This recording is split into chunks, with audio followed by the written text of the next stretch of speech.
میں سارا ہوں، یونیورسٹی کی دوسری سال کی طالبہ۔ عمر 19 سال ہے میری۔ یونیورسٹی کے کیفے میں اپنی دوستوں کے ساتھ بیٹھی آئس کریم کھا رہی تھی۔ میری لمبی چوٹی ہوا میں لہرا رہی تھی اور ہم ہنسی مذاق میں مصروف تھے، اور آج ہمارا مقابلہ تھا کہ کون سب سے زیادہ آئس کریم کھا سکتا ہے۔ اور میں آگے چل رہی تھی، اچانک ایک دوست نے پیچھے کی طرف دیکھ کر کہا، سارا ذرا ادھر دیکھو۔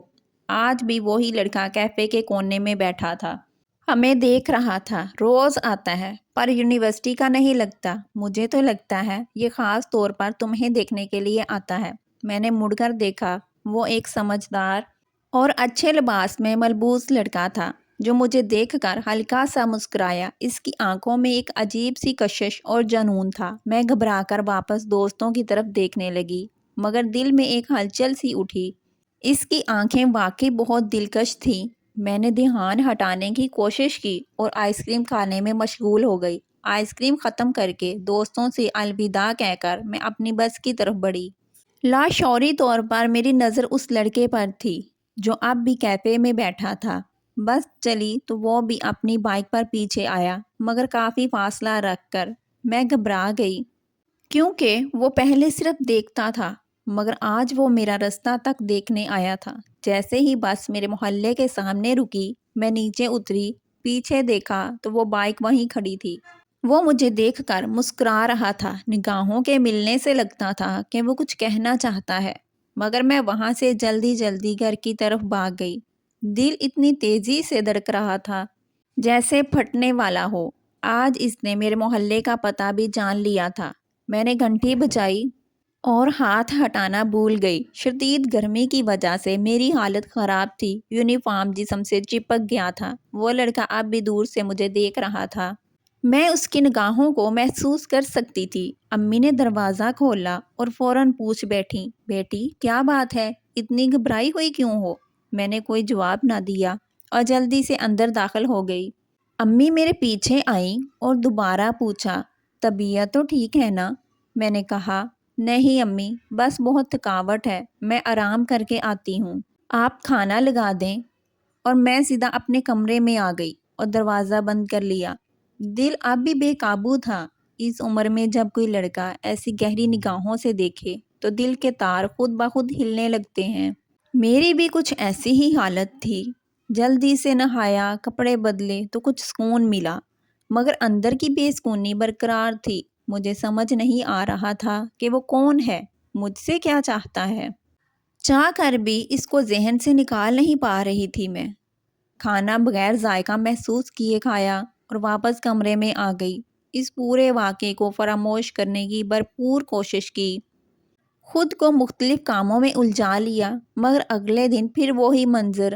اب یہ روز کا معمول بن گیا تھا۔ وہ روزانہ مجھے یونیورسٹی سے گھر تک دیکھنے آتا۔ جب بھی اس کی آنکھوں میں دیکھتی، شدید گھبراہٹ چھا جاتی۔ میں کوشش کرتی کہ کم سے کم نگاہیں ملائیں، مگر وہ ایسی نگاہیں رکھتا تھا جو مجبور کر دیتی تھی۔ میں اس سے سوال کرنا چاہتی تھی کہ آخر یہ سب ہے کیا، مگر ہمت نہ جمع ہو رہی تھی۔ سوچا شاید خود ہی تھک کر چھوڑ دے، مگر یہ میری غلط فہمی تھی۔ ایک ہفتہ صرف دیکھنے کے بعد اس نے جو حرکت کی، اس نے میرے پاؤں تلے سے زمین کھینچ لی۔ جب میں گھر کے سامنے پہنچی اور گیٹ کی طرف بڑھنے لگی تو پیچھے سے واضح قدموں کی آواز آئی۔ میں مڑی تو وہ میرے بالکل سامنے کھڑا تھا۔ میں خوف سے پیچھے ہٹ گئی، چہرہ سرخ ہو گیا، جسم کانپنے لگا۔ یہ پہلا موقع تھا جب وہ میرے اتنے قریب آیا تھا۔ اس کی نگاہیں مجھے اندر تک چھلنی کر رہی تھی۔ میرے پاس اتنی ہمت نہیں تھی کہ کچھ پوچھ سکوں۔ گھبراہٹ سے زبان تالو سے چپک گئی۔ وہ بھی خاموش رہا، صرف گھورتا رہا۔ پھر جیب سے ایک پرچی نکالی، میرا ہاتھ زور سے پکڑا، پرچی تھمائی اور چلا گیا۔ اور میں اس کی اس حرکت پر جڑ کی طرح کھڑی رہ گئی۔ دماغ ماننے کو تیار نہ تھا کہ ایک بالکل اجنبی نے اتنے دھڑلے سے میرا ہاتھ تھاما۔ دل کی دھڑکن اتنی تیز ہو گئی کہ جیسے سینہ پھاڑ کر باہر نکل آئے گی۔ بڑی مشکل سے سانسیں سنبھالی، چہرہ نارمل کیا۔ پرچی اب بھی مٹھی میں تھی۔ گھنٹی بجائی، امی نے دروازہ کھولا تو میں سیدھا کمرے میں بھاگ گئی۔ امی بھی میری یہ حالت دیکھ کر پریشان ہو گئی، سوال کرنے لگی، مگر میں نے ٹال دیا۔ دروازہ بند کیا اور پسینے سے بھری ہوئی پرچی کو آہستہ سے کھولا۔ اس پر ایک موبائل نمبر تھا اور نیچے لکھا تھا، پلیز مجھے کال کرنا ورنہ میں خود کو نقصان پہنچا لوں گا۔ یہ پڑھتے ہی میرے پورے جسم میں سنسنی دوڑ گئی، رونگٹے کھڑے ہو گئے۔ یہ پہلا قدم واقعی بہت خطرناک تھا۔ میں شدید کنفیوژن میں کمرے میں ادھر ادھر چکر لگانے لگی، یونیفارم بدلنا بھی بھول گئی۔ گرمی اور بڑھ گئی، پنکھا تیز کر دیا، چین کہیں نہیں مل رہا تھا۔ سوچا پرچی پھاڑ کر پھینک دوں، مگر دل نے انکار کر دیا۔ آخر میں ایک اجنبی سے رابطہ کیوں کروں جس کا نام بھی نہیں جانتی؟ اس نے خود کو نقصان پہنچانے کی دھمکی کیوں دی؟ ہم تو ایک دوسرے سے بالکل نا واقف تھے۔ دل میں تجسس بڑھنے لگا، مگر عقل بار بار منع کر رہی تھی کہ یہ سب غلط ہے۔ یونیورسٹی میں تو بہت سی لڑکیوں کے آن لائن افیئرز کے قصے سنے تھے۔ ایک لڑکی تو اکثر اپنے آن لائن بوائے فرینڈ کی باتیں سناتی رہتی تھی۔ دل کبھی کبھی دھڑک اٹھتا تھا، اندر ہی اندر خواہش جاگتی تھی کہ کاش مجھے بھی کوئی ایسا ملے جو میری تعریف کرے، مجھے شہزادیوں کی طرح رکھے۔ اور اب وہ موقع سامنے تھا۔ اس کی نگاہوں میں مجھے اپنے لیے شدت، احساس اور جنون نظر آیا تھا۔ ظاہر تھا وہ مجھ سے محبت کا اظہار کرنا چاہتا تھا، اسی لیے نمبر دیا تھا۔ پرچی سنبھال کر دراز میں رکھ دی۔ ابھی رابطہ نہیں کروں گی، ایک دو دن دیکھتی ہوں کہ کیا کرتا ہے۔ اگلے روز جب میں یونیورسٹی سے واپس آ رہی تھی تو وہ مجھے رستے میں نظر نہیں آیا۔ یہ پہلی دفعہ تھی۔ پہلے میں اس کے آنے سے گھبرا جاتی تھی، مگر آج نہ دیکھ کر دل اور زیادہ بے قرار ہو گیا۔ رستہ بھر میں پیچھے دیکھتی رہی، مگر وہ بائک کہیں نہ تھی۔ اپنی دوستوں کو تو یہ بات بتائی ہی نہیں تھی میں نے۔ یونیورسٹی سے گھر تک کا رستہ آج بہت لمبا اور مشکل لگ رہا تھا۔ دل میں ایک نئی فکر اٹھی تھی، کہیں اس نے واقعی خود کو کوئی نقصان تو نہیں پہنچا لیا۔ یہ خیال رات بھر مجھے سونے نہ دیا۔ بار بار فون اٹھاتی، نمبر ڈائل کرنے لگتی، پھر فوراً ڈیلیٹ کر دیتی۔ اگلے دن پھر وہی حال، وہ کہیں نظر نہ آیا۔ اب میری بے چینی تشویش میں بدل چکی تھی۔ سوچا اگر کل بھی وہ نہ آیا تو ضرور اس سے رابطہ کروں گی۔ اس کی عادت مجھے بہت جلدی پڑ گئی تھی۔ مسلسل ایک ماہ وہ روز بغیر ناگا کے یونیورسٹی کے قریب موجود رہتا تھا، جیسے میری زندگی کا حصہ بن گیا ہو، اور اب 3 دن سے غائب۔ اس لیے میرا پریشان ہونا تو بنتا تھا۔ تیسرے دن بھی جب وہ نہ آیا تو میں نے پکا ارادہ کر لیا، آج رات ضرور اسے میسج کروں گی۔ رات کو بستر پر لیٹی کروٹیں بدل رہی تھی، موبائل سرہانے تلے پڑا تھا۔ بار بار نمبر دیکھتی، ڈائل کرنے کی ہمت کرتی، پھر ڈر جاتی۔ وال کلاک پر نظر پڑی تو رات کے 11:30 بج چکے تھے۔ ہمت کر کے ایک سادہ سا میسج ٹائپ کیا، کیا آپ ٹھیک ہیں؟ سینڈ کرتے ہی دل کی دھڑکن تیز ہو گئی۔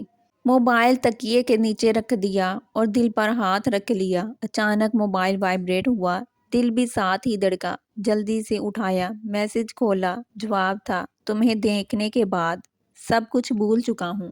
اگر آج بھی تم نے نہ پوچھا ہوتا تو شاید اب تک یہ دنیا چھوڑ چکا ہوتا۔ یہ پڑھتے ہی اندر ایک چنگاری سی جل اٹھی۔ یہ درد بھری باتوں نے مجھے چین سے محروم کر دیا۔ اس کی ہر بات ایسی تھی کہ مجھے لگتا جیسے میں آسمانوں پر اڑ رہی ہوں۔ میں خوبصورت تو تھی ہی، مگر آج تک کسی نے اس طرح سراہا نہ تھا۔ یہ تعریف اور توجہ کی خواہش مجھے اس کے قریب لے آئی۔ وہ آہستہ آہستہ میرے دل میں محبت کی نئی پرتیں کھولنے لگا۔ اب دنیا کی واحد خوشی اس کے خیالوں اور باتوں میں تھی۔ میں صرف 19 سال کی تھی، پہلے تو صرف اچھے مستقبل کے خواب سجاتی تھی۔ محبت کا تو ذکر بھی نہ ہوتا تھا، مگر اب سوائے اس کے اور کچھ سوچنا ہی نہ تھا۔ میرا رویہ بدل گیا، دوستوں نے بھی نوٹس کیا، مگر میں نے دل کا راز چھپا کر رکھا۔ احمد نے کہا تھا کہ یہ بات کسی کو نہ بتانا، ورنہ زمانے کی نظر لگ جائے گی۔ میں بھی اسے راز ہی رکھنا چاہتی تھی۔ یہ یونیورسٹی زندگی کا آغاز تھا۔ ماں باپ چاہتے تھے کہ پوری توجہ پڑھائی پر دوں، مگر میرا دل تو محبت میں لگ چکا تھا۔ اس کے علاوہ دنیا میں کچھ دکھائی ہی نہ دیتا تھا۔ ہم راتوں کو گھنٹوں باتیں کرتے رہتے۔ ایک دن اس نے ملنے کی خواہش ظاہر کی۔ میں نے انکار کر دیا کہ ابھی مناسب نہیں، اور مجھے ڈر بھی لگتا ہے کہ وہ بہت امیر گھرانے کا اکلوتا بیٹا تھا۔ مجھے اپنا گھر دکھانا چاہتا تھا، والدین سے ملوانا چاہتا تھا۔ میں نے کہا کہ فی الحال میری تصویر بھیج دو، جب رشتہ لے کر آئیں گے تو دیکھ لیں گے۔ اس نے پوچھا کیا اتنی کم عمر میں تمہارے ماں باپ مجھے قبول کریں گے؟ یہ سوال سن کر میں خود گھبرا گئی۔ مجھے معلوم تھا کہ میرے گھر والے کسی انجان لڑکے سے شادی نہیں کریں گے۔ پڑھائی چھوڑ دی کیونکہ وہ اتنا امیر تھا کہ پڑھائی کی ضرورت نہ لگتی۔ میں خود کو دنیا کی سب سے خوش نصیب لڑکی سمجھتی تھی، مگر مسئلہ یہ تھا کہ ماں باپ کو کیسے قائل کروں۔ احمد کے والدین بھی اس کی جلد شادی کرنا چاہتے تھے۔ وہ مجھ سے 4 سال بڑا تھا، باپ کا کاروبار سنبھال چکا تھا۔ میں نے انکار کیا مگر وہ ضد پر اڑا رہا۔ آخر کار ایک دن ڈرتے ڈرتے امی سے بات کی۔ امی، ایک امیر دوست کا رشتہ ہے، وہ ہمارے گھر آنا چاہتے ہیں۔ امی نے غصے سے تھپڑ مار دیا اور کہا، تمہاری ہمت کیسے ہوئی؟ ابھی سے ان چکروں میں پڑ گئی، ہم خاندان سے باہر شادی نہیں کریں گے۔ احمد کو بتایا تو وہ تڑپ اٹھا، تکلیف ہوئی، میری وجہ سے تھپڑ پڑا، چہرہ دکھاؤ۔ اس کی فکر مندی دیکھ کر دل پگھل گیا، دل میں امی کو کوسنے لگی۔ اس کے بعد گھر میں کوئی ذکر نہ کیا۔ احمد نے منع کیا، اب یہ بات مت کرو ورنہ تمہارا گھر سے نکلنا بند ہو جائے گا۔ اب اس کی باتیں مجھے بے چین کرنے لگی تھی، دل چاہتا تھا کہ ابھی اس کے ساتھ چلی جاؤں۔ جمال احمد کی محبت اور تڑپ روز بڑھتی جا رہی تھی۔ وہ کہتا، میرے والدین لڑکی ڈھونڈ رہے ہیں، جلد شادی ہو جائے گی۔ ایک رات کال آئی، وہی ہوا جس کا ڈر تھا۔ اگلے ہفتے میرا نکاح ہے، صرف تم بچا سکتی ہو۔ ہم ایک ایئرپورٹ ریزورٹ پر جائیں گے، وہاں خفیہ نکاح ہو جائے گا۔ میں پریشان ہو گئی۔ یہ طریقہ پسند نہ تھا مگر چارہ نہ تھا۔ کل رات 10 بجے گاڑی میں پک کروں گا۔ رات بھر تسلی دیتی رہی۔ اگلے دن دیکھا، آنکھوں میں تڑپ، دل چاہا ابھی چلی جاؤں، مگر گھر آئی، پیکنگ کی، 10 بجے چادر اوڑھ کر نکلی۔ گاڑی دیکھ کر دل دھڑکا، پیچھے بیٹھ گئی۔ احمد مسکرایا اور کہا، شکریہ، صحیح فیصلہ کیا آپ نے۔ ریزورٹ پہنچے، اس نے کہا، یہاں ایک رات گزارو، کل نکاح آئے گا۔ میں خوش تھی۔ صبح تیار ہوئی تو باہر دوستوں کی آوازیں، وہ ہنس رہے تھے۔ پہلی باری احمد کی، پھر ہماری پارٹی شروع۔ میں نے سن کر خون جم گیا۔ احمد اندر آیا، آنکھوں میں ہوس۔ کہا، تم نے کیا سوچا؟ شادی یہ سب پلان تھا؟ میں نے دھکا دیا، دروازہ کھولا اور بھاگی۔ پیچھے لگے پارک میں چھپی، فون نکالا، امی کو کال کی۔ امی بچاؤ، ریزورٹ میں لے آئے، دھوکہ دے رہے ہیں۔ امی نے پولیس کو کال کی، پولیس آئی، وہ بھاگے مگر گرفتار ہو گئے۔ ماں باپ آئے، گلے لگایا، روئے۔ اس دن احساس ہوا کہ گھر سے بڑھ کر کوئی پناہ نہیں۔